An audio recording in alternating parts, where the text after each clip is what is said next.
Olá, meus irmãos, graça e paz. Estamos chegando ao final desse bloco de estudos da Convenção Batista Fluminense, onde nós estamos estudando essa lição sobre o profeta Abacuque, e o tema é quando a adversidade são os tempos difíceis, né? E logo no início, o autor, ou seja, a autora, né, desse estudo, ela começa dizendo que realmente nós vivemos tempos difíceis.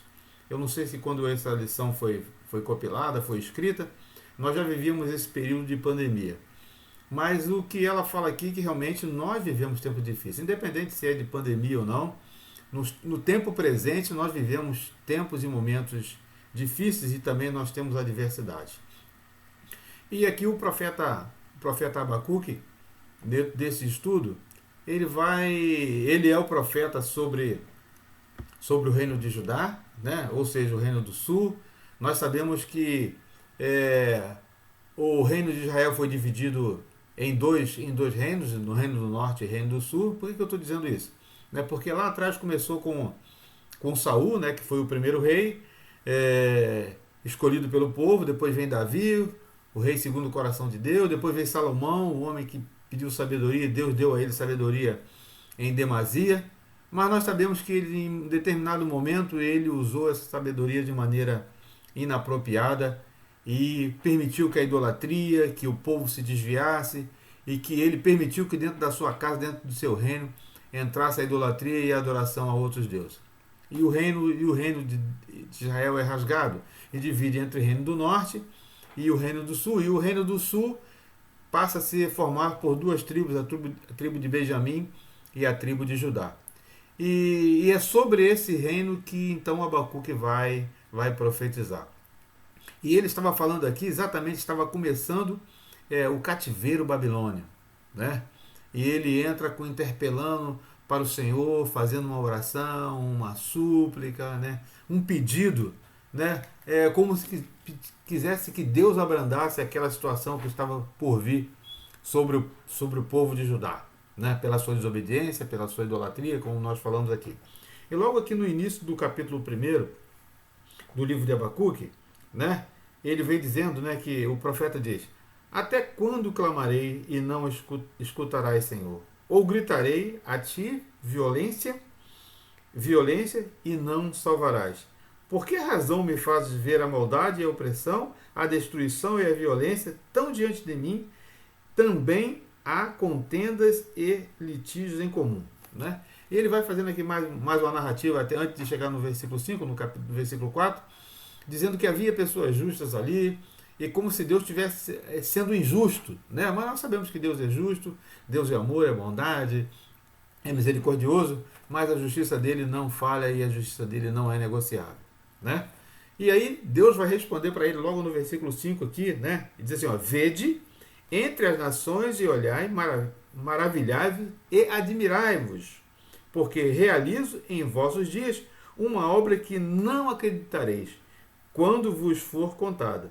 Estou levantando os babilônios, essa nação feroz e impetuosa, que marcha sobre a largura da terra para se apoderar de moradas alheias. Ele está dizendo que eles viriam, né, numa linguagem assim bem rústica, né, bem assim contextualizada. O Babilônio viriam passando o trator por cima de Judá, né? Ia destruir plantações, colheitas, cultura, matando gente, ou seja, eles vinham fazendo uma ruaça, né? Tanto é que Deus vai falar também lá no capítulo 2, vai falar sobre, no capítulo 1 aqui também vai falar, no capítulo 2 vai falar a respeito disso, né? Que através desse povo babilônio, através da Babilônia, Deus ia estender a sua mão forte sobre o povo de Judá, né? E aí a preocupação de Abacuque, né, de realmente de pedir socorro a Deus para que Deus pudesse abrandar o seu furor, a sua justiça sobre o povo de Judá, né? E aqui no versículo 5, Deus respondeu para ele, né, dessa maneira, e ele diz aqui no versículo 7: ela é terrível, ou seja, falando da Babilônia, ela é terrível e espantosa.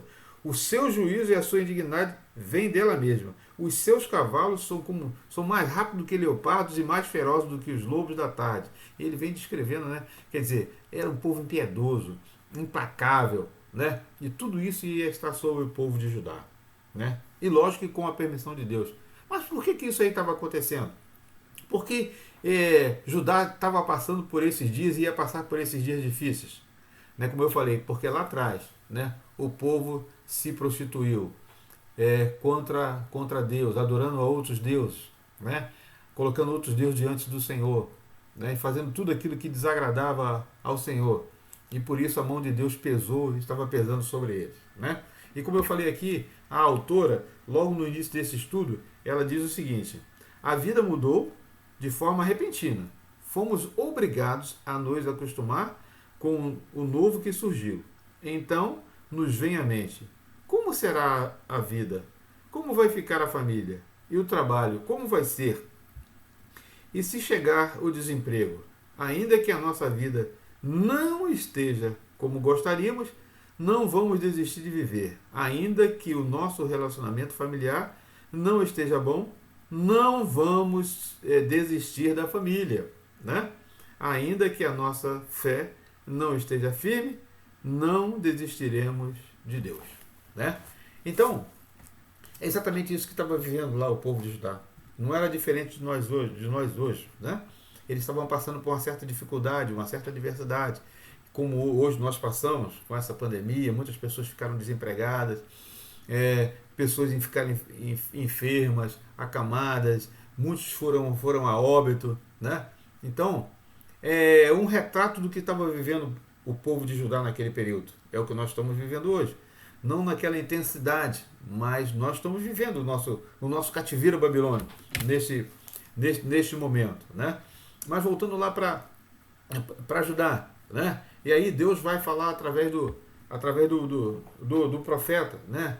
Dizendo todas essas coisas, que ele realmente ia ter mão de ferro sobre o povo de Judá, pela sua desobediência, pelo seu abandono, porque virou as costas para Deus, né? E aí na segunda parte desse capítulo, lá no versículo 2, ele vai se queixar de Deus novamente, e dizer: o Senhor, meu Deus, meu santo, por acaso não existe desde a eternidade? Não morreremos, não morreremos? Ó Senhor, puseste este povo para juízo? Rocha tu estabeleceste para correção?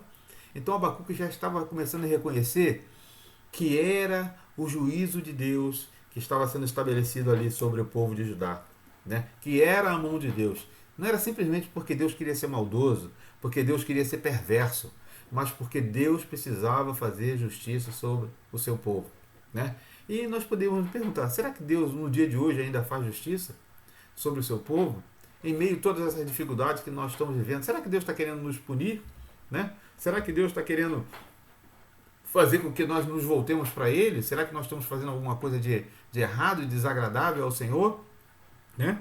E aqui nesse capítulo, né? Então Deus vai dar uma outra resposta para Abacuque, né? Dizendo para ele a respeito de toda essa trajetória que eles estavam passando. E por que eles estavam passando, né? Como eu falei lá no início, porque eles desobedeceram, né? Muitas das vezes nós passamos por momentos difíceis por questão da nossa própria desobediência, né?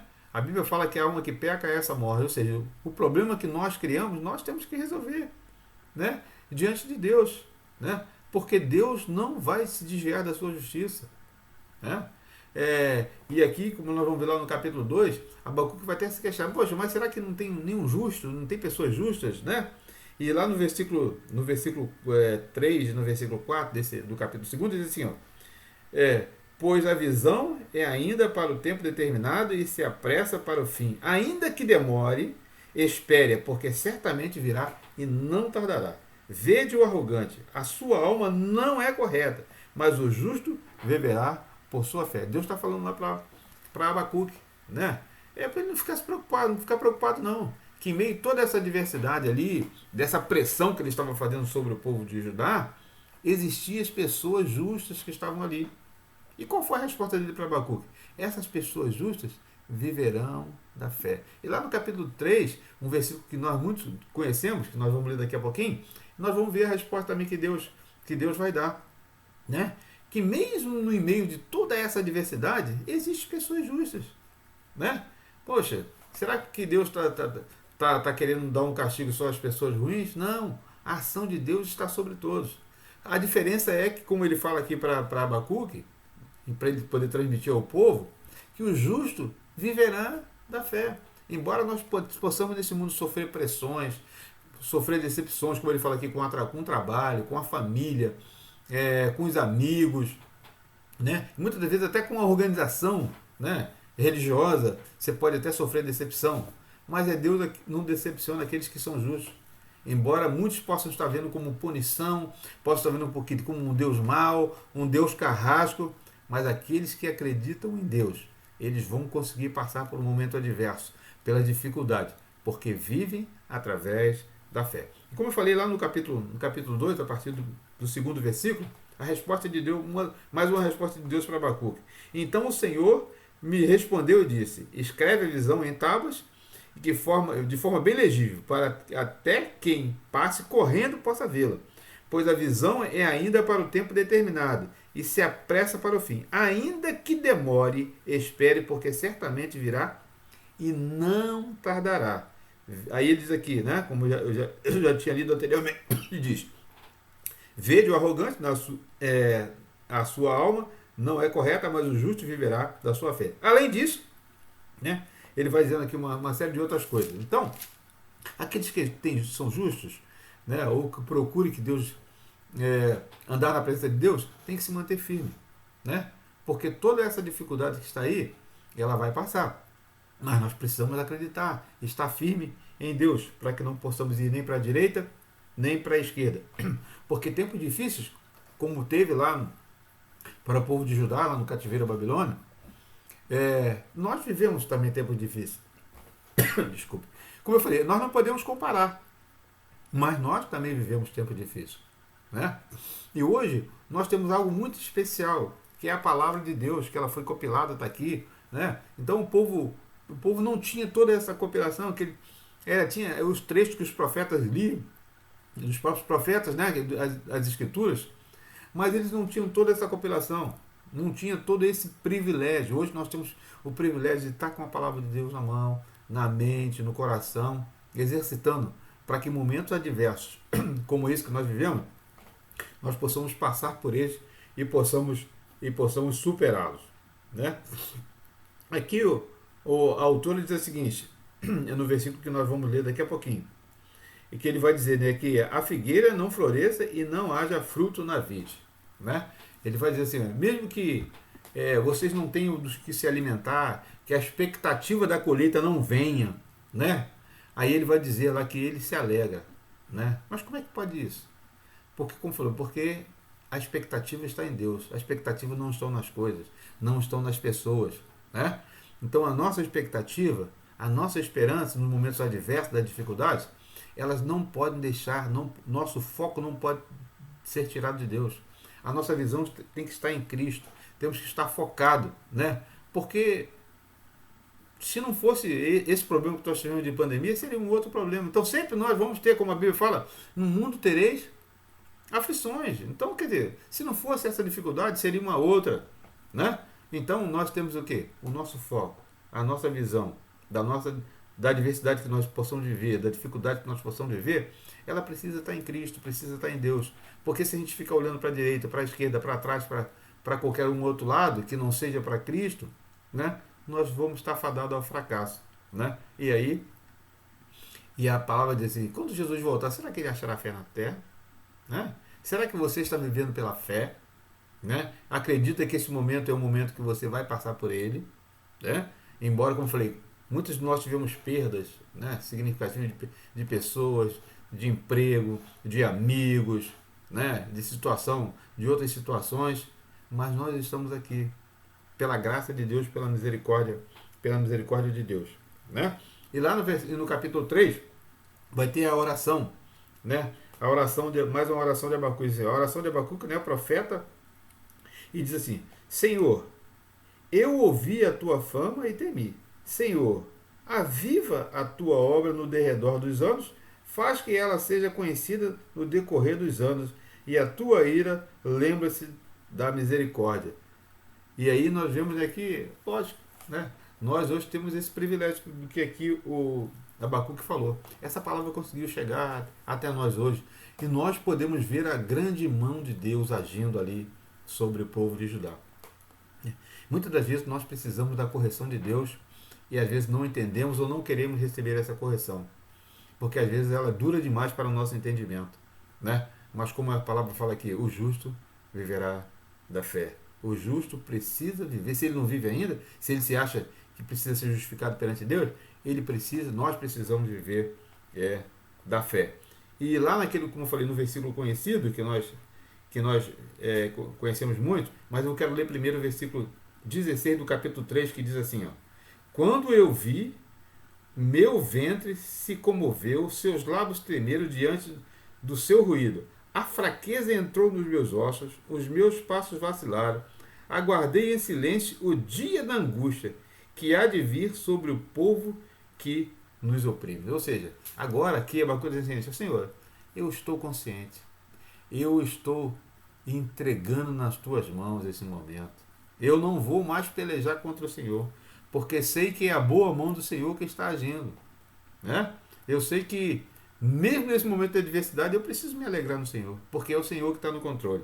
E aí o versículo que nós conhecemos, às vezes não sabemos nem a autoria, né? Mas às vezes nós fazemos várias citações, tem músicas, canções sobre ele, diz assim, ainda que a figueira não floresça, nem haja fruto nas videiras, ainda que o produto da oliveira falhe e os campos não produzam mantimento, ainda que o rebanho seja exterminado no estábulo e não haja gado nos currais, mesmo assim eu me alegrarei no Senhor e exultarei no Deus da minha salvação. Olha, está dizendo o seguinte, olha, a coisa vai ficar feia, mesmo que a coisa fica feia, que esteja tudo desmoronando do meu lado, né? Mas eu não vou tirar o foco de Deus. Eu não vou tirar o foco de Cristo. Eu não vou deixar de olhar para a cruz. Eu vou continuar olhando para a cruz, né? Porque nós podemos pegar até um gancho aqui, pegar lá, né, um pedacinho lá do livro de Jó, né? Porque ele fala assim, ó, eu conhecia Deus de ouvir falar, mas agora meus olhos veem e eu sei que o meu Redentor vive. Então nós sabemos que o nosso Redentor vive, né? Em meio a essa adversidade que nós estamos passando, que você está passando, que eu estou passando, que a população mundial está passando, né? Não é só o meu problema, não é só o seu problema, é o nosso problema, é o problema do mundo, né?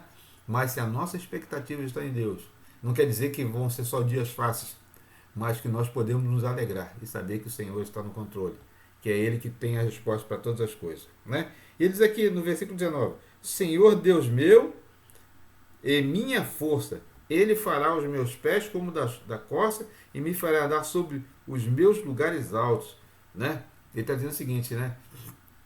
Que nós conhecemos, né? Para nós aqui, principalmente o pessoal do Nordeste, né, a cabra, o cabrito, né? Que anda nos morros, mas ele está falando aqui da corça, mas fazendo um paralelo. O animal que anda em penhascos, em lugares difíceis, mas ele tem uma habilidade, né? Uma confiança tão grande que ele consegue transitar por esse local de perigo e ele não consegue cair, né? Então essa é a visão que nós precisamos ter de Deus. Que em meio a dificuldades, nós vamos caminhar em meio às dificuldades. Passar por lugares difíceis, né? Por momentos difíceis. Mas nós não vamos cair. Porque sabemos em quem temos crido, né? E Ele é poderoso para fazer, como diz a palavra de Deus, fazer mais do que nós possamos pedir ou que nós pensamos. A palavra diz que a mão de Deus não está encolhida para que não possa abençoar, e ouvidos não estão agravados para que não possa ouvir a nossa súplica, a nossa oração. Então, ou seja, nós precisamos sempre nos alegrar no Senhor, né? Porque vamos ter dias difíceis? Com certeza. Iguais a esses? Não sei. Mais ou menos? Não sei. Mas o importante nós sabemos porque Deus está no controle. É Ele que nos justifica, né? A ação dele sempre vai ser, como diz a palavra de Deus, né? Diz que a vontade de Deus é boa, agradável e perfeita. Embora para muitos achem que, poxa, mas vocês muitas vezes acham que isso até é loucura, né? Porque em meio a determinada adversidade nós esperamos e confiamos no Senhor. E a nossa esperança precisa sempre estar e confiar e confiar no Senhor, porque Ele é o autor e consumador da nossa fé. E o autor aqui, a autora vai dizer aqui no segundo tópico, diz aqui: todavia eu me alegrarei no Deus da minha salvação. Né? Então, quer dizer, a nossa expectativa não está só aqui nessa terra. A nossa expectativa não está aqui nas coisas terrenas. A nossa expectativa não está naquilo que nós, entre aspas, possuímos, né? Mas a nossa expectativa está na pátria celestial. Tanto porque vai dizendo aqui o versículo 12 diz, do capítulo 3 diz o seguinte, que todavia eu me alegrarei no Deus da minha salvação. Né? Não foi, eu não vou dizer, eu me alegrarei no Deus que não me deixou morrer de Covid. Né? Mas tá no Deus da minha salvação. Aquele que guarda a minha alma. Né? É o corpo, a palavra de Deus fala que o homem, nós vivemos do pó e do pó nós vamos retornar. Né? Ou seja, se Jesus Cristo não tiver vindo antes, a igreja não for arrebatada, nosso corpo vai voltar para o pó. Né? E mesmo também quando for arrebatado, o corpo físico, a Bíblia vai falar que nós vamos ter o corpo glorificado. Então esse corpo físico eu tenho quase certeza que ele não vai junto conosco. Né? Então vai voltar para o pó. É o que a palavra fala. Né? Mas a nossa expectativa precisa estar em Deus, porque Ele é o Deus da nossa salvação. Então é Ele, por isso que Ele diz aqui, ainda que a figueira não floresça, que não falte o fruto da oliveira, né? Mas Ele fala que não haja mantimento nos campos, Ele tem que não haja animais no estábulo, Ele tem condição de realmente se alegrar, porque sabe que Deus é aquele que controla todas as coisas, é que por Ele e para Ele são todas as coisas, né? E nós precisamos viver essa expectativa. Né? E no início, como eu falei, Abacuque ficou assim, até um pouco ressentido, tentou fazer uma oração para que Deus pudesse tentar aliviar o povo, né? Mas depois ele entende que realmente a ação de Deus ela precisa se fazer. Né? Era necessária, porque a justiça de Deus ela é perfeita. Né? Deus não negocia a sua justiça conosco pelos nossos pecados. Nós precisamos ter o arrependimento pelos nossos erros, mas a justiça de Deus ela vai ser sempre estabelecida, independente daquilo que nós viemos a fazer. E aqui a autora conclui dizendo o seguinte: mesmo no meio da ruína absoluta, da fome abjeta que ocorreu quando os babilônios capturaram Jerusalém, né, como eu falei lá, o Reino do Sul, que a capital continuou sendo Jerusalém, o profeta estava preparado para confiar em Deus. Ele percebeu a paz interior que ultrapassava todo entendimento, que não dependia da prosperidade externa. Quer dizer, não dependia do ambiente, não dependia dos animais que estavam no estábulo, não dependia da colheita que estava no campo, não dependia dos agricultores, não dependia das condições climáticas, não dependia de nada disso. Né? Então a dependência não era essa, a dependência era de Deus. E o profeta passa a entender isso aí, que eles iam passar por momentos difíceis, como passou o povo lá pelo cativeiro babilônico, né? Ou como nós estamos passando, mas eles sabiam que Deus estava no controle da situação. E aqui a autora coloca, né, para pensar e agir. E aí ela coloca o seguinte: 3 questões aqui que ela coloca. As dificuldades são reais e muitas das vezes inevitáveis, né? Como foi lá o caso, é o que nós estamos vivendo hoje também. Não temos como controlar. Né? Como você tem enfrentado a adversidade do dia a dia? Com resignação, com fé, né? Com fé, acreditando que Deus é aquele que está no controle de todas as coisas. 2. Em meio à adversidade, Deus tem sido o alvo da sua confiança. Né? Nós conhecemos um texto também que nós conhecemos que diz assim: uns confiam em carro, outros confiam em cavalo, mas nós fazemos menção do nosso Deus ou do nosso Senhor. Né? Então as pessoas às vezes confiam naquilo que tem, naquilo que possui. Né? Mas em quem está sendo depositada a sua confiança? Em todos os tempos, especialmente nesse tempo que nós estamos vivendo. Em quem você tem depositado a sua confiança? E ela termina aqui no terceiro tópico dizendo o seguinte: muitos têm como motivo de alegria coisas, pessoas, bens materiais ou situações. Qual tem sido o motivo da sua alegria? Né? Qual o motivo da sua alegria? O que tem alegrado a sua vida? Né? Quando eu estou falando, eu falo aqui da questão da alegria, né? Como eu falei, eu não estou falando de festas, né? Eu estou falando aquilo que te traz contentamento, aquilo que mesmo em meio a momentos difíceis você pode ficar tranquilo, descansar. Então, o que traz contentamento ao seu coração, né? Então, a palavra de Deus fala que nós precisamos buscar a Deus enquanto nós podemos achar. Está dizendo o seguinte, que vai chegar um momento que você vai querer, vai suplicar, e Deus não vai responder, né? Ou seja, a justiça dele vai se fazer, né? Então, aqui como essa lição que nós estudamos hoje, em meio à adversidade, nós vamos encontrar dificuldades. Mas não faça dessa dificuldade um lamento, não faça dessa dificuldade algo para se vitimizar, mas faça dessa dificuldade algo para fazer você seguir em frente, né? Porque como o Jó falou lá que também, né? Que sabia que o Redentor dele vivia, né? Nós aqui também sabemos, e como Abacuque diz aqui nesse texto todo, né? Porque a justiça de Deus ela vai se fazer em todo o tempo, independente da minha vontade e da sua vontade. Porque Deus é um Deus justo, é um Deus presente. Ele não, ele não vai fazer acepção de pessoas, né?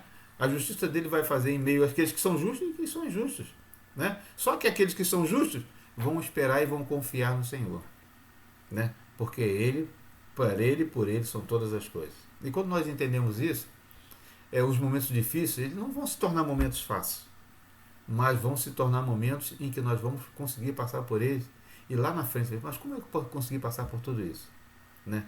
Então é o Senhor, é, é aquele que realmente está guiando as nossas vidas, né? Pode faltar tudo, mas se não faltar a presença de Deus, nós vamos conseguir chegar a um final feliz. Esse feliz, digo, não, vamos, tudo vai terminar em festa, não. É acreditar que o que Deus tem é o melhor para cada um de nós. Graça e paz.